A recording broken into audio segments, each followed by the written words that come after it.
سلامونه او احترامات می قبول کړئ دوستانو. امید دی چې ټول به روغ جوړ یاستئ. دوستانو یو ډیره خوندوره کیسه در سره شریکوم په دې هیله چې تر پایه را سره ملتیا وکړئ. کیسه کوونکی وایي سهار چایو ته ناستو، ما یو نظر خپلې مېرمنې ته وروکته، بیا مې سر ښکته کړ او ورته مې وویل زه غواړم له تا سره په یو مهمه موضوع خبرې وکړم. هغې وویل مهرباني وکړه اورم. ما ورته وویل زما یو بل څوک خوښه ده. هغه نجلۍ زما په دفتر کې کار کوي او دا یو کال کېږي چې زه د هغې په مینه کې راګیر یم. زه د هغې سره واده کول غواړم، خو هغه ضد کوي چې لومړی باید تا ته طلاق درکړم او زه د هغې نه بغیر ژوند نشم کولی. دا یو دم په غوسه له ځایه پاڅېده. زه پوهېدم چې د دې خبرې زغم د دې لپاره سخت دی، مګر ما څه کړي وو؟ ما هم خپله نوې مینه نشوه پرېښودی. زموږ ترمنځ په دې موضوع زیات جر و بحث وشو. زه په غوسه ترې ووتلم، د شپې هم ناوخته کور ته راغلم. خپلې کوټې ته چې داخل شوم ګورم چې مخ یې بل طرف ته اړولې پرته ده، ژاړي. زموږ زوی ویده و. زه د دې په حالت پوهېدلی شوم، ځکه خو مې څه ونه ویل او زه هم ویده شوم. سهار چې کله ما دفتر ته د تګ لپاره ځان تیارولو، هغه مې خواته راغله، راته یې وویل غواړم یو څو خبرې در سره وکړم. ورته مې وویل ها وکړه اورم.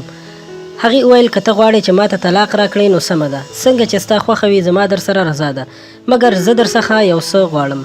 ما ورته وویل فکر مه کوه، زه به دا کور هم ستا په نوم کړم، ضرورت نشته چې ته بل کوم چیرته لاړه شي، همدلته اوسېدلی شي.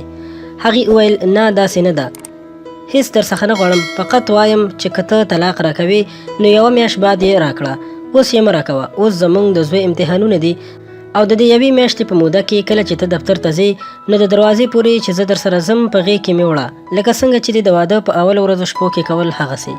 د دې دا خبره عجیبه وه، مګر بیا هم ما ورته نه ونه ویل او واده مې ورسره وکړه.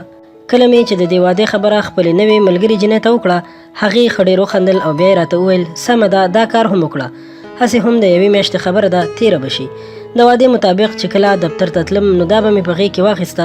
دا زموږ د دواړو لپاره ستونزمنه وه، ځکه زموږ ترمنځ اوس ډېر لرېوالی راغلی و. څنګه چې مې په غېږ کې پورته کړه، تر څنګ ولاړ زوی مو له خوشحالۍ نه لاسونه وپړکول. اله پلار مې مور په غېږ کې واخیسته، پلار مې مور په غېږ کې واخیسته. د دې لاسونه زما له اوږو تاو او سر یې زما په سینه ایښی و.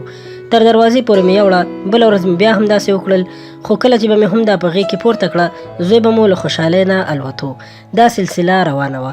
په دغه موده کې موږ یو ته هم ستونزه نه وه. زما د دروغجنې مینې زما زوی ډېر خوشحالولو.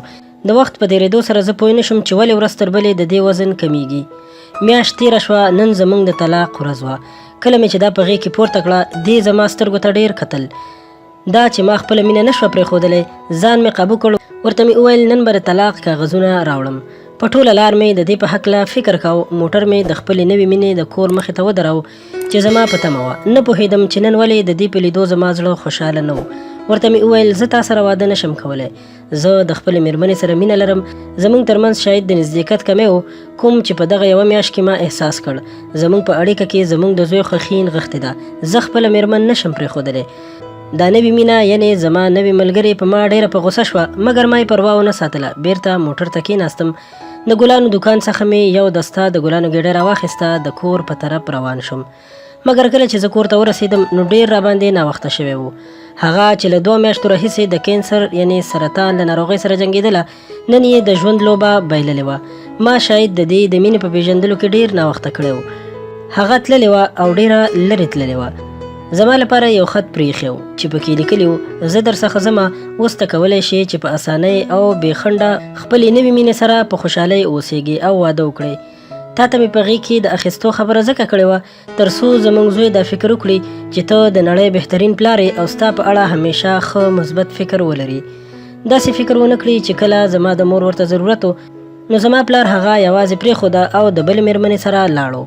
زه ستا نفرت له ځان سره وړمه، خو د زوی په زړه کې مې ستا لپاره مینه پیدا کومه او ځمه. دوستانو دا کیسه تر همدې ځایه وه. مننه کوم چې تر پایه مو وکتله. که ویډیو مو خوښه شوې وي نو مهرباني وکړئ ضرور یې در سره لایک کړئ، موږ سره خپل نظر هم شریک کړئ او زموږ چینل سبسکرایب کول ورسره خوا کې د ګونګرو نشان وهل مو هیر نشي. تر بلې ویډیو درنه اجازت غواړم. د الله په امان.